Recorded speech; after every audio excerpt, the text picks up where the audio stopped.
as it's otherwise known. It is a antidepressant, mood stabilizer,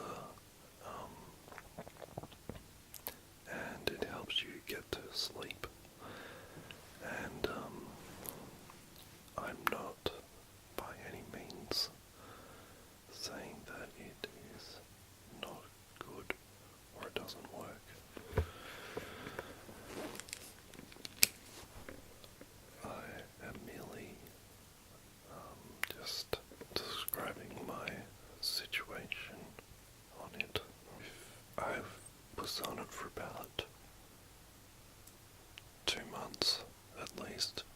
I started at the beginning of April, and we are now in mid-July, and in mid-June I think I stopped. I tried to cut down, and it started off going from like 1, and then I went like 15 milligrams a night, which is a pretty small dosage, but it still had a massive effect on me.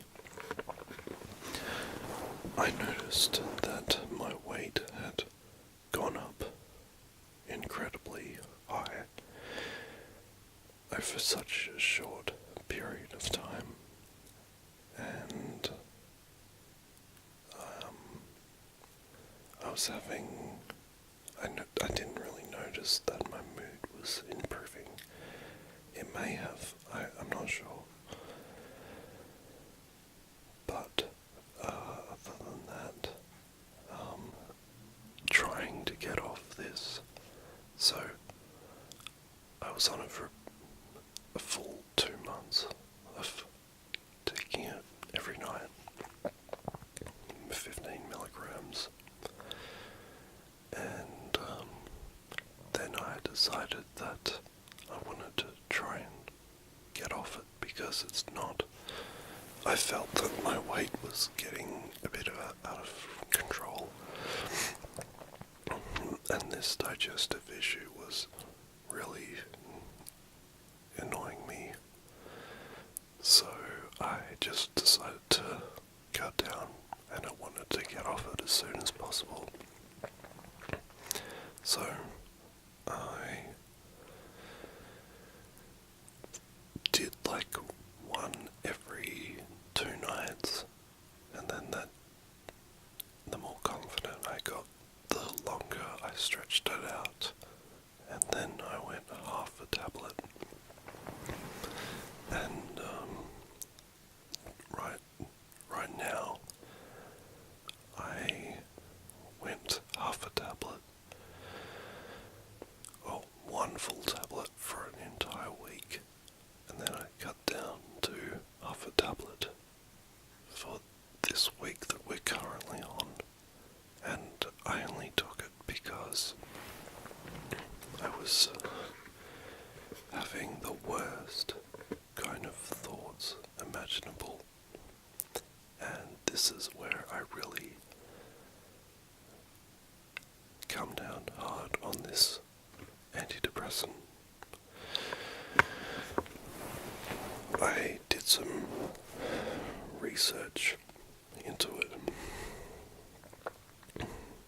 because I just wanted to know the problems, and a lot of people say it is an incredibly hard antidepressant to get off, and because I'm on another one at the same time, maybe I'm not noticing the withdrawal signs as much. Maybe it cancels the other one out. But so I did some research into Mirtazapine, and it's funny, well, it's not funny at all, but when Williams was on Mirtazapine, and when he killed himself. And another well-known person, the director Tony Scott, the brother of Ridley Scott, he jumped off a bridge and killed himself, and he was also on Mirtazapine, and I'm sure there are many other suicide cases.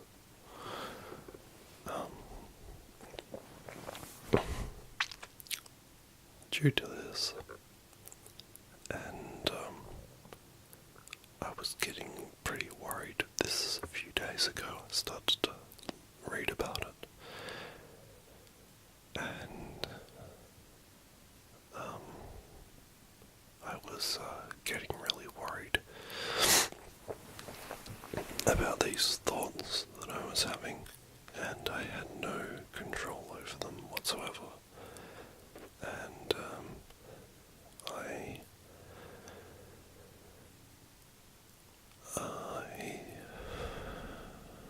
I had the flu. I've still got it. I've had it for a week. Maybe it was the flu, maybe it was the fever of the flu. But I was having some really horrible thoughts, and like I'd be in traffic and I would stop and think about my place in life and the universe, and I was thinking, what if my mind changed dramatically and I was adamant on killing myself? I don't want to kill myself. I have no plans to. I've never really been suicidal. But that really scared the hell out of me, having that. And the recent passing of Chris Cornell as well. He wasn't on Mirtazapine, but he was on some other anxiety medication, and like who knows what was going on through his head, but this sudden change in thought patterns and thinking, where you just want to die, basically. I haven't had them, these thoughts. I had them once when I was on starting Zoloft many years ago, but they quickly passed. But these ones recently, they scared the hell out of me, and I had to really snap out of it and try and focus, and I told myself I have to get off this drug and be natural as possible, and I also had to cut down, or stop at least, smoking weed. I was really quite terrified at what was going on in my head, and I'd have to kind of snap out of it and think, why did I think that? It's been a day or so since I have those feelings, and maybe it was a combination of smoking weed and coming off the Mirtazapine.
PTSD.